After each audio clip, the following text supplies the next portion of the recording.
അസ്സലാമു അലൈക്കും വറഹ്മത്തുള്ളാഹി. അൽ ഹിക്മത്തു തഖൂൽ, ജ്ഞാനം പറഞ്ഞു തരുന്നു. വിജ്ഞാനം അല്ലെങ്കിൽ ജ്ഞാനം നമുക്ക് മനസ്സിലാക്കി തരുന്നു, അല്ലെങ്കിൽ നമ്മോട് പറഞ്ഞു തരുന്നു. അൽ ഗളബ്, ദേഷ്യം വരിക എന്ന് പറയുന്നത്, കോപം വരിക എന്ന് പറയുന്നത്. അവലുഹു ജുനൂനിൻ, ആദ്യം ഭ്രാന്താവുകയാണ് ചെയ്യുന്നത്. വാഹർഹു നദമുൻ, അതിൻ്റെ അവസാനം ഖേദവുമാണ്. ഒരാൾക്ക് ദേഷ്യം വരിക എന്ന് പറഞ്ഞാൽ ആദ്യത്തെ ഭാഗം ഭ്രാന്താണ്, അവസാന ഭാഗം ഖേദവുമാണ്. ദേഷ്യം വന്നാൽ എന്തൊക്കെയാണ് ചിലർ ചെയ്യുക എന്നുള്ളത് പറയാൻ പറ്റില്ല. കുടുംബത്തെ അടിക്കുക, വീട്ടിലുള്ള വസ്തുവകകൾ അടിച്ചു പൊട്ടിക്കുക, പറയാൻ പറ്റാത്ത വാക്കുകൾ പറയുക, വീട്ടിലുള്ള ആൾക്കാരെ വീട്ടിൽ നിന്ന് പുറത്താക്കുക, ഞാനിവരിൽപ്പെട്ടവനല്ല എന്ന് പ്രഖ്യാപിക്കുക, ഇതൊക്കെ ചെയ്യും. ആദ്യം ഒരു ഭ്രാന്തൻ്റെ മാതിരിയാണ് ഒരാൾക്ക് ദേഷ്യം പിടിച്ചത്. വാഹർഹു, അതിൻ്റെ അവസാനം നദമുൻ, ഖേദമാണ്. വേണ്ടിയിരുന്നില്ല, ചെയ്തു പോയി, അങ്ങനെയൊന്നും ആവുമെന്ന് ഞാൻ പ്രതീക്ഷിച്ചിരുന്നില്ല. അങ്ങനെയുള്ള ഖേദപ്രകടനമായിരിക്കും. ചെയ്യാൻ പറ്റാത്തതൊക്കെ ചെയ്തു കഴിഞ്ഞിട്ട് വേണ്ടിയിരുന്നില്ല എന്നൊരു തോന്നലായിരിക്കും അയാളെത്തുന്നുണ്ടാവുക. വല്ലിസാനു, നാവ്, ലൈസലഹു ഇളാമൻ, അതിന് എല്ലില്ല. അതായത് നാവ് ഏത് ഭാഗത്തേക്കും വളക്കാൻ പറ്റും.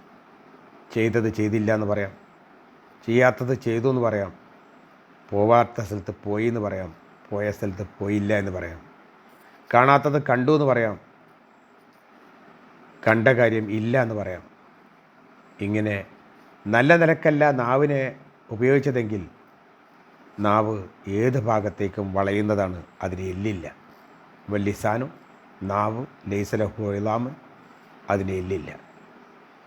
വലാക്കിന്നഹു, എന്നാൽ അത് യുക്സിറുൽ ഖൽബ, അത് ഹൃദയത്തെ വരെ പൊട്ടിച്ചു കളയും. ഹൃദയത്തെ പോലും പൊട്ടിക്കുമത്. അഥവാ സംസാരിക്കാൻ പറ്റാത്തത് സംസാരിച്ചിട്ട് ഹൃദയവേദന ഉണ്ടാക്കും, മനസ്സിനെ നോവിക്കും. വയുഫ്തിനുൽ ഹിമമ, മനക്കരുത്തിന് അത് ഫിത്ന ഉണ്ടാക്കും, നാശമാക്കും. മനസ്സിൻ്റെ കരുത്തിനെ അത്, മനക്കരുത്തിനെ അത് നാശമേൽപ്പിക്കും. അഥവാ ഉള്ളിൽ പ്രയാസങ്ങളുണ്ടാക്കും. ഈ തരത്തിലുള്ള വിചാരിക്കാത്ത വാക്കുകളും അതുപോലുള്ള കാര്യങ്ങളൊക്കെ വന്നു കഴിഞ്ഞാൽ, നാവ് എവിടേക്കെങ്കിലും വളച്ചു കഴിഞ്ഞാൽ അതിൻ്റെ പ്രത്യാഘാതം ഭയങ്കരമായിരിക്കും. വൽ ഹയാത്തു, ജീവിതം എന്ന് പറയുന്നത് ഖിസ്സത്തുൻ ഖസീറത്തുൻ, ഒരു ചെറിയ കഥയാണ്, അല്ലെങ്കിൽ ഒരു ചെറുകഥയാണ് ജീവിതം എന്ന് പറയുന്നത്. ഈ ജീവിതത്തിന് വളരെ ചെറിയ ഒരു സന്ദർഭമാണുള്ളതെങ്കിലും അതിനൊരു തുടക്കവും ഒരു ഒടുക്കവും അതിനിടയിലുള്ള സന്ദർഭമൊക്കെ ഉൾക്കൊള്ളുന്ന ഒരു ചെറുകഥയാണ് ഈ ജീവിതം എന്ന് പറയുന്നത്. മിൻ തുറാബി, അതിൻ്റെ തുടക്കം മണ്ണിൽ നിന്നാണ്. ഓരോ ജീവിതത്തെയും ഇതിൻ്റെയും ആരംഭം മണ്ണിൽ നിന്നാണ്. വയലാ തുറാബി, മണ്ണിലാണ് അത് നിലനിൽക്കുന്നത്. മണ്ണിൽ നിന്ന് തുടങ്ങി മണ്ണിൽ തന്നെ നിലനിൽക്കുന്ന അവസ്ഥയാണ് ഇതിനുള്ളത്. നമ്മളൊക്കെ മണ്ണിൽ നിന്ന് വന്നവരാണ്. നമ്മൾ മണ്ണിലാണ് ജീവിച്ചുകൊണ്ടിരിക്കുന്നത്. നമ്മളുടെ ജീവിതവും മണ്ണിലാണ്. വൈലാ തുറാബിൻ, അതേപോലെ തന്നെ മണ്ണിലേക്കാണ് നമ്മളുടെ മടക്കവും.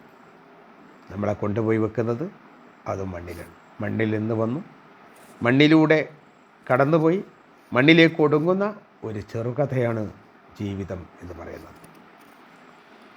ചുമ്മാ ഹിസാബ്, ആ ചെറുകഥ കഴിഞ്ഞാൽ പിന്നീട് ഹിസാബാണ്, വിചാരണയാണ്. നന്മ തിന്മകളുടെ അടിസ്ഥാനത്തിൽ സ്വർഗത്തിലേക്കോ നരകത്തിലേക്കോ പോകേണ്ടത് എന്ന് തീരുമാനിക്കുന്ന വിചാരണ, അതാണ് ഈ ചെറിയ ജീവിതത്തിന് ശേഷം സംഭവിക്കാൻ പോകുന്നത്.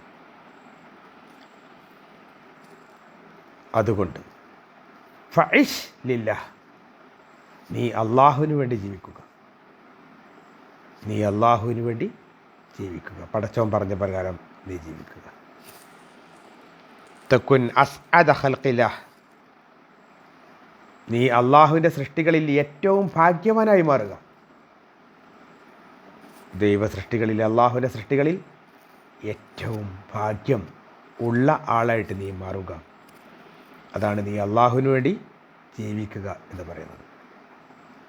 ചെറിയ ജീവിതമാണ്, കൂടുതൽ കാലമില്ല. ആ ചെറിയ കാലം കൊണ്ട് തന്നെ നീ അള്ളാഹുവിൻ്റെ പൊരുത്തം വാങ്ങിയിട്ടുള്ള ആളായി മാറുക, അള്ളാഹുവിൻ്റെ ഇഷ്ടം സമ്പാദിച്ചയാളായി മാറുക. തീർച്ചയായും നീ ഭാഗ്യവാനായ, ഏറ്റവും കൂടുതൽ ഭാഗ്യമുള്ള അള്ളാഹുവിൻ്റെ സൃഷ്ടിയായി നീ മാറുക എന്നാണ് ഇതിൻ്റെ അവസാനം. സർവശക്തൻ നമ്മെ എല്ലാം അനുഗ്രഹിക്കട്ടെ. വാഹിർ ദഅവാനാ അൽഹംദുലില്ലാഹി റബ്ബിൽ ആലമീൻ. അസ്സലാമു അലൈക്കും വറഹ്മത്തുള്ളാഹി വബറകാതുഹു.